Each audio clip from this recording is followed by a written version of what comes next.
पारू या मालिकेच्या आजच्या भागात आपण पाहणार आहोत. प्रीतम प्रतापसोबत कुस्ती खेळण्यासाठी जातो खरा, मात्र प्रतापला ही गोष्ट अजिबात आवडत नाही आणि मग तो त्याच्यासोबत असणाऱ्या पैलवानांना म्हणतो की आपल्याला आता याची मस्ती जिरवायची आहे. आणि मग त्यानंतर ते सगळे पैलवान प्रीतमला उचलून आपटू लागतात, त्याला खूप मारतात आणि हे सगळं काही बघून प्रताप खुश होत असतो. तितक्यात मग आदित्य आणि पारू त्या ठिकाणी येतात आणि प्रीतमची अवस्था बघून ते दोघेजण खूप घाबरतात. आदित्य तर पटकन आतमध्येच जाण्यासाठी निघतो, मात्र पारू त्याला थांबवते. ती म्हणते की आदित्य सर, आपण इथे नाते जोडण्यासाठी आलो आहोत, तोडण्यासाठी नाही. आणि प्रीतम सर आता तेच करतायत. तर आदित्य म्हणत असतो की अगं पारू, तुला नेमकं काय म्हणायचं आहे? जर आत्ता प्रीतमला काही झालं ना तर मग मी आईला काय उत्तर देऊ? आणि त्यावेळी मग पारू म्हणते की आदित्य सर, तुम्ही इथेच थांबा, तुम्हाला देवी आईची शपथ आहे. मी पटकन बाहेर जाऊन येते. आणि मग त्यानंतर ती लगेच आबासाहेबांकडे जाण्यासाठी निघते.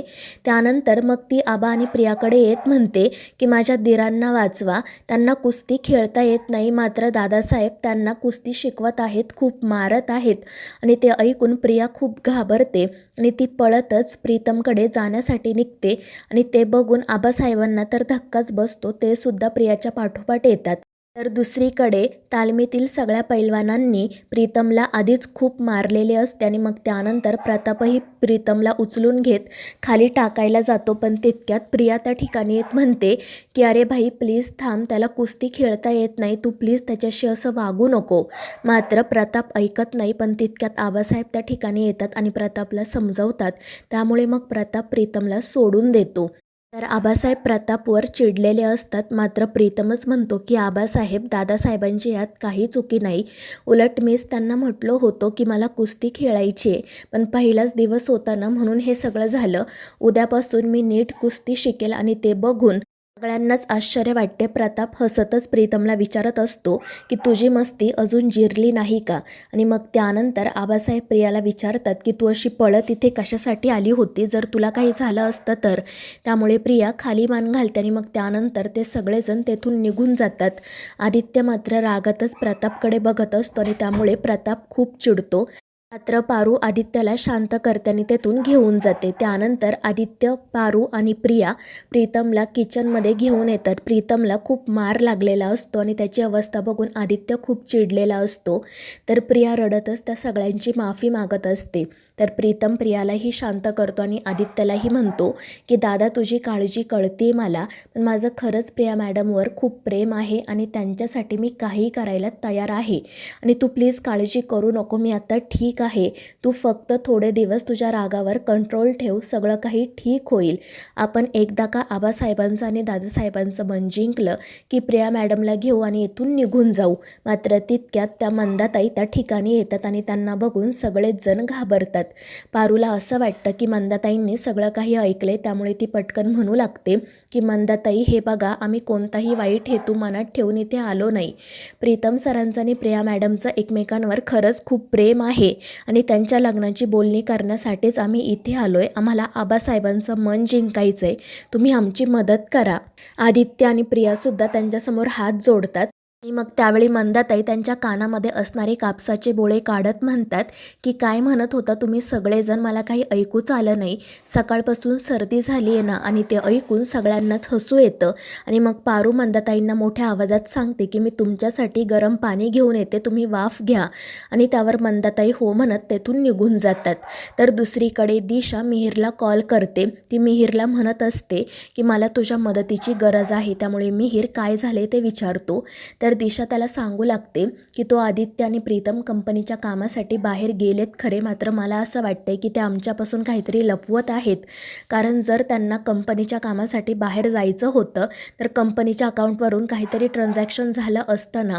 मात्र ते गेल्यापासून त्यांनी कोणाशीही कॉन्टॅक्ट केला नाही किंवा त्यांच्या बाबतीत काहीच कळलेलं नाही आहे. त्यामुळे तू प्लीज त्यांचं लोकेशन कुठे आहे ते शोधून मला सांग. आणि त्यावर मिहिरसुद्धा हो म्हणतो. तर दुसरीकडे आदित्य शेतात काम करत असतो. तितक्यात आबासाहेब त्या ठिकाणी येत म्हणतात की अरे आदिनाथ, चल आता घरी, खूप उशीर झालाय. ती बिचारी पार्वती तुझी तिकडे वाट बघत असेल. पण आदित्य म्हणत असतो की नाही नाही आबासाहेब, मी एवढं काम संपवूनच येतो. पण आबासाहेब त्याला सांगतात की ते काही नाही, आता उरलेलं काम उद्या पूर्ण कर, आधी घरी चल. घरी जाईपर्यंत जेवणाची वेळ होईल आणि मग आदित्य आबासाहेबांसोबत जाण्यासाठी निघतो. पण तितक्यात त्याला अहिल्याचा कॉल येतो आणि म्हणून तो कॉल रिसीव करतो. आदित्यचा आवाज ऐकून अहिल्या तर खूप खुश होते. अहिल्यासोबत बोलून आदित्यला देखील खूप आनंद झालेला असतो. ते दोघेजण एकमेकांशी छान गप्पा मारत असतात, एकमेकांना काळजी घ्यायला सांगत असतात. पण तितक्यात आबासाहेब आदित्यला आवाज देत म्हणतात की अरे आदिनाथ चल, आपल्याला उशीर होईल. आणि नेमका तो आवाज अहिल्या ऐकते. तिला तिच्या दादाची म्हणजेच सयाजीरावांची आठवण येते. ती आदित्यला विचारते की हा आवाज कोणाचा होता. तर आदित्य पटकन म्हणतो की काही नाही आई, मी इथे लोकेशनवर आहे ना, काही कॉन्ट्रॅक्टर आले आहेत, त्यांच्याचपैकी कोणाचा तरी असेल. मात्र अहिल्याला तो आवाज खूप ओळखीचा, जवळचा वाटत असतो. ती म्हणत असते की असं वाटलं की खूप वर्षांनंतर मी हा आवाज ऐकलाय. त्यामुळे आदित्य विचारतो की आई नेमकं काय झालंय. पण अहिल्या त्याला काही सांगत नाही आणि मग ती आदित्यला काळजी घ्यायला सांगत फोन ठेवून देते. दुसरीकडे प्रिया आणि पारू एकमेकींशी बोलत छान गप्पा मारत असतात. प्रिया पारूला विचारत असते की आता पुढचा प्लॅन काय आहे. आणि त्यावेळी पारू म्हणते की मला असं वाटतं की गणपतीच्या दिवसांमध्येच प्रीतम सरांनी आणि आदित्य सरांनी तुमच्या आबासाहेबांशी लग्नाविषयी बोलावं. पण त्यावेळी प्रिया म्हणते की गणपतीच्या दिवसात नको, कारण आबांना ना हे सगळे सण अजिबात आवडत नाहीत. खरं तर त्यांनी आम्हाला कधीच कोणती गोष्ट करण्यापासून अडवलं नाही, मात्र घरच्या सणांमध्ये ते कधीच सहभागी होत नाही. आणि आपण जर त्यांना फोर्स केला ना तर ते खूप चिडतात. आणि हे सगळं ऐकून पारूला आश्चर्य वाटतं. ती म्हणते की आबासाहेब असे का वागत असतील, नक्कीच काहीतरी कारण असेल ना.